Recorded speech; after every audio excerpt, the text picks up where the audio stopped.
नमस्कार। SBT news में आपका स्वागत है। पेश है 1 मार्च शुक्रवार सुबह 6:15 बजे राजस्थान की बड़ी खबरें।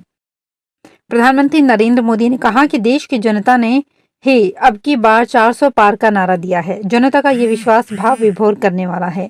पीएम मोदी ने कहा कि गरीब को हर मुसीबत से बचाना ही मोदी की गारंटी है। प्रधानमंत्री नरेंद्र मोदी ने गुरुवार को विकसित भारत विकसित मध्य प्रदेश कार्यक्रम के तहत मध्य प्रदेश के लिए 17,500 करोड़ रुपए की विभिन्न परियोजनाओं का वर्चुअली लोकार्पण और भूमि पूजन किया।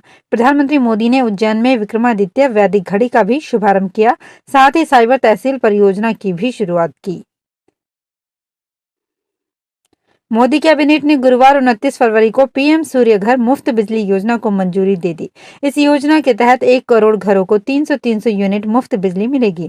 केंद्रीय मंत्री अनुराग ठाकुर और अश्विनी वैष्णव ने कैबिनेट के फैसलों की जानकारी दी। अनुराग ठाकुर ने सूर्य घर योजना के बारे में बताते हुए कहा कि इसके तहत रूफटॉप सोलर पैनल लगाने वाले 1 करोड़ परिवारों को 15,000 रुपए की सालाना आमदनी भी होगी। प्रधानमंत्री नरेंद्र मोदी ने 13 फरवरी 2024 को इस योजना को लॉन्च किया था। राजस्थान के सरकारी और प्राइवेट स्कूल्स में पढ़ने वाले 10वीं और 12वीं के स्टूडेंट्स की स्कूल में उपस्थिति को लेकर शिक्षा विभाग गंभीर हो गया है। इन दोनों क्लासेस की बोर्ड परीक्षा में उपस्थिति के 3 में से 3 अंक लेने के लिए 86% क्लासेस में उपस्थित रहना होगा।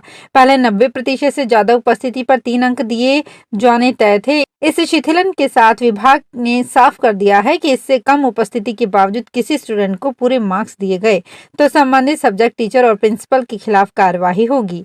माध्यमिक शिक्षा निदेशक आशीष मोदी ने बताया कि अब 75 से 80% से अधिक उपस्थिति वाले स्टूडेंट्स को 1 अंक, 81 से 85% अंक लाने पर 2 अंक दिए जाएंगे। यदि 86% से ज्यादा उपस्थिति दी है तो 3 में से 3 अंक दिए जाएंगे। आपको बता दें कि 75% से कम उपस्थिति होने पर स्टूडेंट्स एग्जाम के लिए भी अयोग्य घोषित हो जाते हैं। राम रहीम को पैरोल देने पर पंजाब एंड हरियाणा हाईकोर्ट ने सख्ती दिखाई है। गुरुवार को हाईकोर्ट ने राम रहीम को बार बार पैरोल दिए जाने को लेकर हरियाणा सरकार को नोटिस जारी कर जवाब मांगा है। साथ ही ये भी कहा है कि बिना इजाजत डेरा प्रमुख को आगे पैरोल ना दे। इस मामले की अगली सुनवाई 13 मार्च को होगी।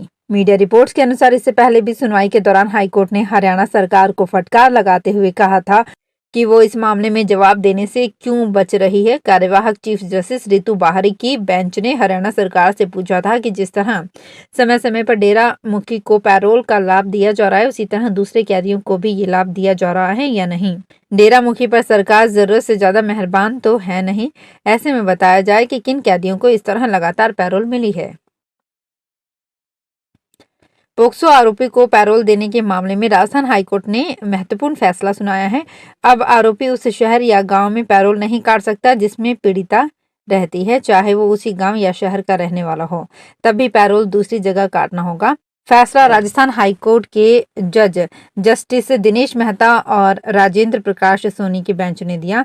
मामले के अनुसार 3 साल की बच्ची से रेप के मामले में आरोपी सहीराम अजमेर जेल में सजा काट रहा है। उसने हाईकोर्ट में रिट याचिका लगाई थी। राज्य सरकार की ओर से अतिरिक्त महाधिवक्ता अनिल जोशी ने अपना पक्ष रखते हुए आरोपी की पैरोल खारिज करने की मांग की थी। कोर्ट में कहा कि पैरोल जारी करने से आरोपी पीड़िता के सामने जाएगा और पीड़िता के सामाजिक और मनोवैज्ञानिक स्तर पर गलत प्रभाव पड़ेगा क्योंकि आरोपी पीड़िता का पड़ोसी है। राजस्थान में पूरी तरह से चुनावी मोड में आ चुकी भाजपा प्रत्येक वर्ग को साधने का प्रयास कर रही है।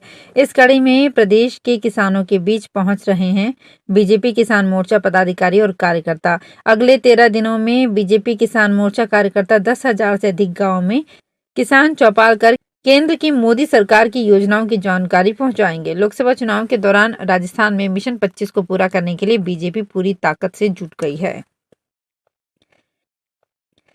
देश में आगामी लोकसभा चुनाव और कुछ राज्यों में विधानसभा चुनावों के लिए 3,04,000 से अधिक सेंट्रल फोर्स के जवानों को तैनात किया जाएगा। जवानों का पहला बैच 1 मार्च को देश के अति संवेदनशील इलाकों के लिए रवाना होगा। आधिकारिक सूत्रों के अनुसार अति संवेदनशील निर्वाचन क्षेत्रों में चुनाव पूर्व तैनाती के हिस्से के रूप में लगभग 2,000 कंपनियों को तैनात किया जाएगा जिसमें करीब 1.5 लाख जवान होंगे। हिमाचल प्रदेश में सरकार की स्थिति और क्रॉस वोटिंग पर कांग्रेस ने 29 फरवरी की शाम प्रेस कॉन्फ्रेंस की। इसमें कर्नाटक के डिप्टी सीएम डीके शिवकुमार, हरियाणा के पूर्व सीएम भूपेंद्र हुड्डा और हिमाचल सीएम सुखविंदर सिंह सुक्खू शामिल थे। प्रेस कॉन्फ्रेंस में कहा कि पार्टी और विधायकों के बीच सारे मतभेद सुलझा लिए गए हैं। सुक्खू सीएम बने रहेंगे। ऑपरेशन लोटस फेल हो गया है। हमारे लिए अब लोकसभा चुनाव प्राथमिकता है।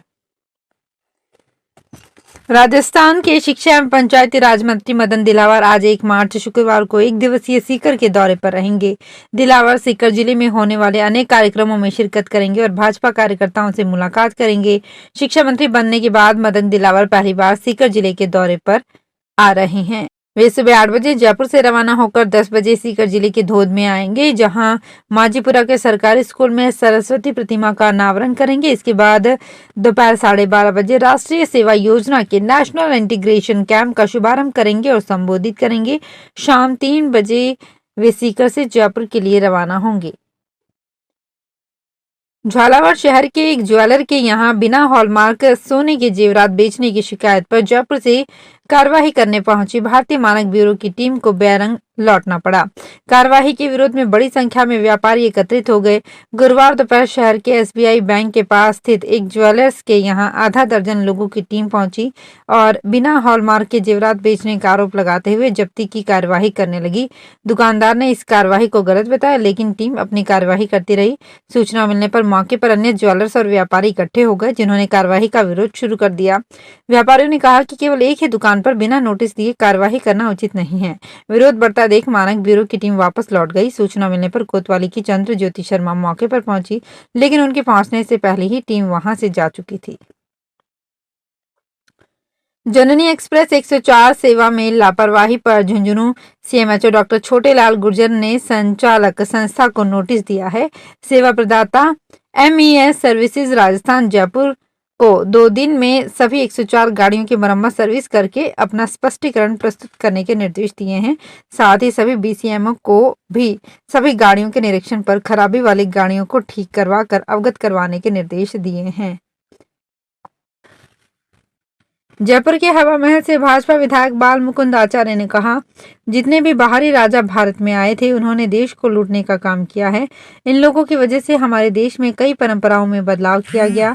भारत में सूर्य को साक्षी मानकर फेरे हुआ करते थे, लेकिन जब से भारत में मुगलों ने आक्रमण किया उसके बाद से दिन में शादी और फेरे की रस्म होना बंद हो गई, क्योंकि तब मुगल बहन बेटियों को उठाकर ले जाते थे, इसलिए उनसे छुपाकर रात में फेरे की रस्म शुरू की गई।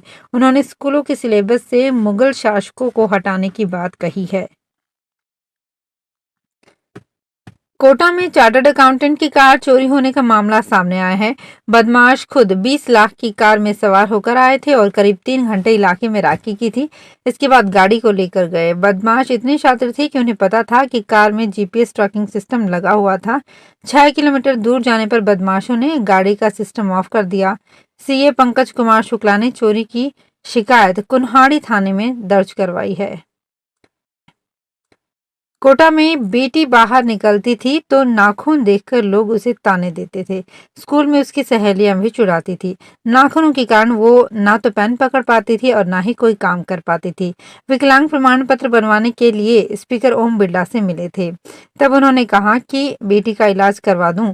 इसके बाद 2 साल एम्स में इलाज चला और आज बेटी ठीक है। ये कहानी है नयापुरा के मनीष कुमार और नूतन की बेटी मनीषा की। मनीषा अभी 13 साल की है।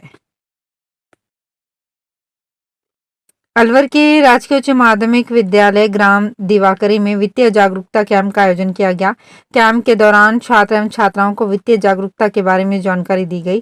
कैंप में रिजर्व बैंक ऑफ इंडिया की थीम करो सही शुरुआत बनो वित्तीय स्मार्ट के अंतर्गत बचत एवं कंपाउंडिंग की शक्ति, बैंकिंग आवश्यकताएं, शिक्षा ऋण तथा डिजिटल एवं साइबर सुरक्षा और सामाजिक सुरक्षा की विभिन्न स्कीमों के बारे में विस्तार से जानकारी प्रदान की गई। इस कार्यक्रम के द्वारा छात्रों एवं छात्राओं में बैंकिंग जानकारी का समावेश हो सका और आजकल हो रहे दिन प्रतिदिन के साइबर ठगी से लोगों को किस प्रकार सुरक्षित रखना है उनसे भी अवगत करवाया गया।